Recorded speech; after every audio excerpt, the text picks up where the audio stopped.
இந்த வருஷத்தோட Eid mini vlog பார்க்கலாமா? காலையில எந்திரிச்சதும் 2 பேருமே மருதாணிய வாஷ் பண்ணிட்டு, யாருக்கு வந்து நல்லா வந்துட்டு புடிச்சிருக்கு அப்படின்னு சொல்லிட்டு போட்டி போட்டுட்டு இருந்தோம். ரே வந்து ரெடியாகி தொழுகைக்கு போயிட்டாங்க. போயிட்டு வந்ததுக்கு அப்புறம் தான் வந்துட்டு பிரேக்ஃபாஸ்ட்டே வந்து நாங்க ஃபினிஷ் பண்ணோம். சாப்பிட்டு முடிச்சுட்டு அம்மா வீட்டுக்கு கிளம்பியாச்சு. ஆஃப்டர்நூன் போல எப்பவுமே ஒரு டபராவ எடுத்து பிரியாணி செய்றது தான் வேலையே. அம்மாக்கு கொஞ்சம் உடம்பு சரியில்லங்கிறதுனால, நான் தான் வந்துட்டு பிரியாணி பண்ண போறேன். ரொம்ப பல்க் குவான்டிட்டி பண்ணாம ஒரு 2 கேஜி பண்ண போறேன்.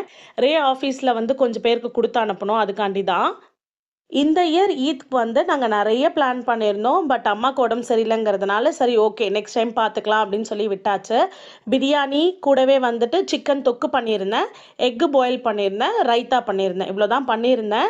பிரியாணி ரெசிபி வந்து நாளைக்கு வர மினி விளாக்ல நான் ஷேர் பண்றேன். எல்லாமே ரெடி பண்ணிட்டு, நல்லா சாப்பிட்டு முடிச்சுட்டு, சும்மா கொஞ்ச நேரம் தான் பேசிட்டு இருந்தோம். டைம் போனதே தெரியல. ஈவினிங் ஆயிடுச்சு.